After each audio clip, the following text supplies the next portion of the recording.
मैं सत्यन चौरसिया आपके अपने यूट्यूब चैनल पर स्टडी में बहुत बहुत स्वागत करता हूं। अभी एक नई भर्ती निकल कर आ रही है सामने, जो कि फूड कॉरपोरेशन विभाग से है, FCI।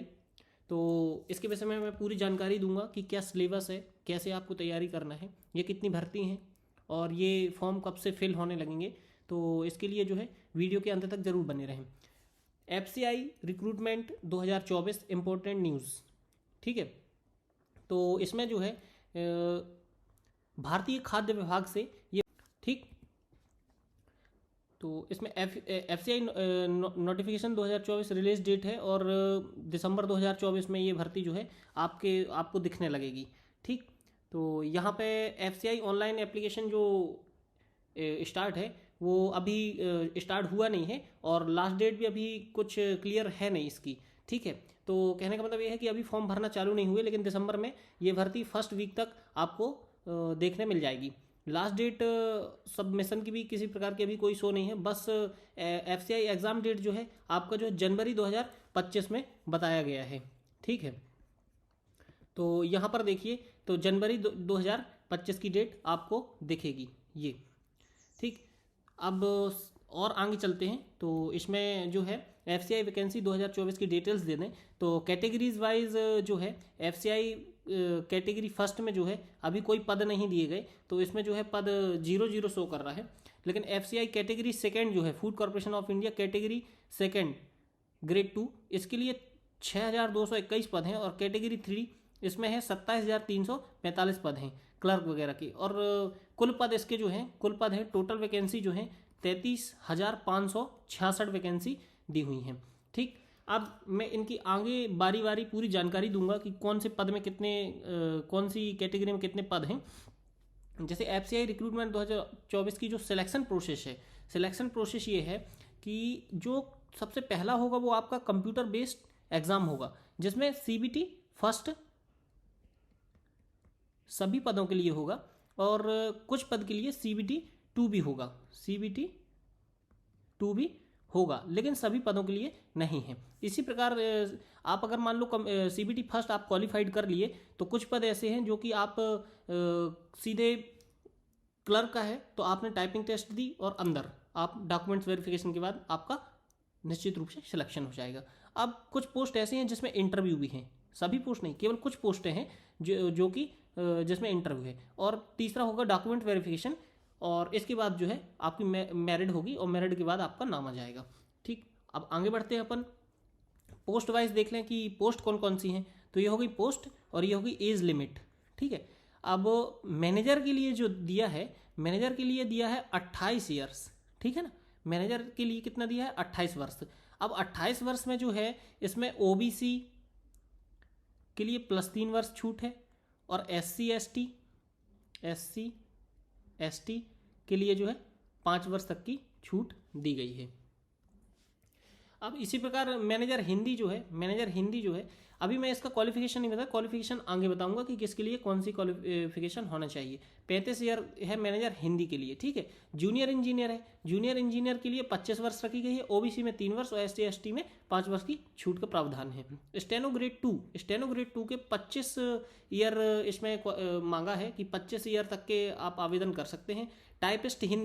टाइपिस्ट हिंदी जो है 25 ईयर तक के लोग कर सकते हैं, लेकिन OBC को 3 साल की छूट है, SC ST को 5 साल की छूट दी गई है। अब जो टाइपिस्ट है इसमें CBT 1 होगा और CBT 1 होने के बाद आपका टाइपिंग टेस्ट हो जाएगा, CBT 1 के बाद टाइपिंग हो जाएगा।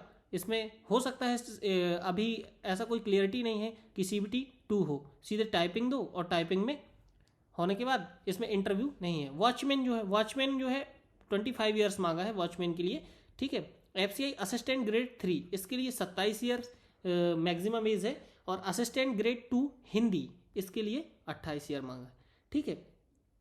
अब OBC वालों को 3 साल की छूट है और SC ST वालों को 5 साल की छूट इसमें सभी पदों में दी गई है।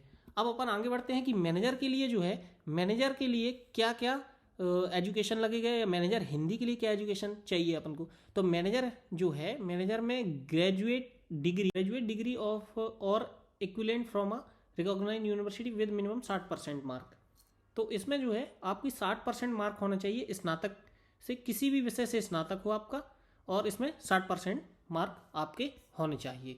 लेकिन ST SC को जो है इसमें विशेष छूट दी गई है कि आपके अगर 55% भी मार्क्स हैं ST SC में, आपके अगर 55% भी हैं तो आप इस पद के लिए अप्लाई कर सकते हैं। मैनेजर हिंदी में जो है, मैनेजर हिंदी में मास्टर डिग्री मांगा है इन्हें। क्या मांगा है? Master degree from a recognised university और equivalent in Hindi and English as a subject at the degree level. आपके पास हिंदी से या फिर इंग्लिश से मास्टर डिग्री होना चाहिए। इसमें परसेंटेज की कोई रिक्वायरमेंट नहीं है कि कितने परसेंट आपके हों, इसमें सीधे मास्टर डिग्री आपकी हिंदी या इंग्लिश से होना चाहिए। जूनियर इंजीनियर की बात करते हैं तो जूनियर इंजीनियर का जो पद है इसके लिए क्वालिफिकेशन मांगा है graduation oblique diploma in civil engineer या फिर इलेक्ट्रिक इंजीनियर या फिर मैकेनिकल इंजीनियर और 1 ईयर रिलीवेंट एक्सपीरियंस। मतलब किसी भी फील्ड में जो ये तीनों दी हैं, सिविल इंजीनियर, इलेक्ट्रॉनिक इंजीनियर या मैकेनिकल इंजीनियर, इसमें आपकी जो है BE होनी चाहिए, बैचलर डिग्री होनी चाहिए, ग्रेजुएशन होना चाहिए और 1 ईयर का आपके पास एक्सपीरियंस होना चाहिए। अब अपन बात करते हैं स्टेनो ग्रेड 2 की। इसमें graduation along with O level qualification of DOEACC and speed of 40 word पर मिनट एंड 80 वर्ड पर minute in typing short hand.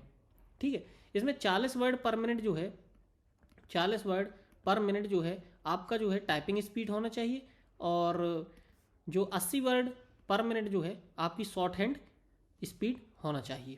ठीक, किसके लिए? स्टेनो ग्रेड 2 के लिए। बहुत ही अच्छा पद है। अब ये पोस्ट की बात करते हैं टाइपिस्ट हिंदी की। ठीक है, इसकी ग्रेजुएशन और equivalent qualification typing speed of 30 word पर मिनट, 30 वर्ड पर मिनट टाइपिंग होना चाहिए और ग्रेजुएशन आपका हो, किसी भी विषय से आप स्नातक हैं तो आप टाइपिस्ट हिंदी में आप भर सकते हैं। अब वॉचमैन की बात कर लें तो वॉचमैन में जो है 8th पास मांगा है, इसमें और कोई क्वालिफिकेशन नहीं है, 8th पास मांगा है वॉचमैन में। ठीक है, इसके बाद बात करते हैं FCI असिस्टेंट ग्रेड 3 टेक्नीशियन। ठीक है, इसमें मांगा है bachelor degree BSc bachelor of science in agriculture from a recognised university.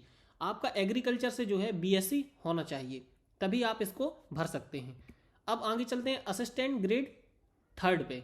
Assistant grade 3 post का नाम है और यहाँ पे एजुकेशन क्वालिफिकेशन है graduate degree in any discipline from a recognised university with preference in the use of computer. ये इसमें जो है ग्रेजुएट डिग्री होना चाहिए आपके पास किसी भी विषय से, कोई भी विषय का रिक्वायरमेंट नहीं है कि इसी विषय से हो पर्टिकुलर। इसमें आप असिस्टेंट ग्रेड 3 के लिए आप अप्लाई कर सकते हैं, आपका स्नातक बस हो। पोस्ट का नाम है असिस्टेंट ग्रेड 3। ठीक है, एक और पोस्ट है असिस्टेंट ग्रेड 3। इसमें bachelor of commerce from a recognised university with preference in the proficiency in the use of computers. ठीक है, आपको कंप्यूटर का नॉलेज हो और कॉमर्स से आपका बैचलर डिग्री हो, आपका स्नातक हो। ठीक है, तब आप ये असिस्टेंट ग्रेड 3 के लिए आप भर सकते हैं। अब एग्ज़ाम पैटर्न की मैं बात कर रहा हूँ तो आप एग्ज़ाम पैटर्न विशेष रूप से ध्यान रखना कि एग्ज़ाम किस टाइप से आए।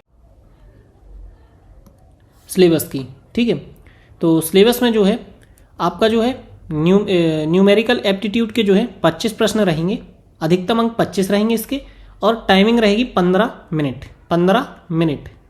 ठीक है, 15 मिनट की आपको टाइमिंग दी जाएगी, आपको 25 क्वेश्चन करना है। अब सेकेंड चैप्टर रहेगा इंग्लिश लैंग्वेज का। इंग्लिश लैंग्वेज में प्रश्न रहेंगे 25 अधिकतम अंक रहेंगे और 15 मिनट का टाइम रहेगा। रीजनिंग एबिलिटी में रहेंगे आपके 25 प्रश्न, 25 अंक रहेंगे अधिकतम और 15 मिनट का टाइम रहेगा। इसी प्रकार जनरल स्टडीज के जो है इसमें 25 प्रश्न रहेंगे, 25 अंक के और 15 मिनट का टाइम रहेगा। कुल मिलाकर के 100 प्रश्न रहेंगे 100 अंक के और टाइमिंग रहेगी 60 मिनट। बहुत ही कम टाइम है। ठीक है, ये CBT 1 है। ये क्या है? CBT 1 का जो दिया है ये अभी आपको बता रहा हूं और इसमें जो है माइनस मार्किंग भी है, माइनस मार्किंग 1/4 दी हुई है। ठीक है, तो आपको जो है कुल मिलाकर के 100 प्रश्न रहेंगे और 100 अंक के रहेंगे और टाइमिंग रहेगी 60 मिनट। अब नेक्स्ट पे बढ़ते हैं अपन। अब अपन चालू करते हैं कि सिलेबस क्या क्या रहेगा और क्या क्या कहाँ से क्या आना है। ठीक है, तो सिलेबस जो है रीजनिंग का सिलेबस है, रीजनिंग एबिलिटी सिलेबस। ठीक है, पजल, सिटिंग अरेंजमेंट, पहेलियां रहेंगी, बैठने की व्यवस्था रहेगी, बैठने की व्यवस्था, ठीक है। दिशा बोध, डायरेक्शन, ठीक है। और ये रक्त संबंध, ब्लड रिलेशन, न्याय वाक्य, सैलरिज्म और ऑर्डर एंड रैंकिंग, क्रम और रैंकिंग भी रहेगी। कोडिंग एंड डिकोडिंग भी रहेगी, ठीक है। ये रहेगी मशीन इनपुट आउटपुट, ठीक है। और आगे अगर बात करें तो असमानताएं भी रहेंगी इसमें। असमानताएं मतलब इनइक्वलिटीज, ठीक है। अल्फा न्यूमेरिकल सिंबल सीरीज भी रहेगी, ठीक। डेटा पर्याप्तता मतलब डेटा सफिशिएंसी रहेगी। तार्किक तर्क, लॉजिकल रीजनिंग भी रहेगी। और पैसेज अनुमान भी रहेगा, ठीक है। इसी प्रकार स्टेटमेंट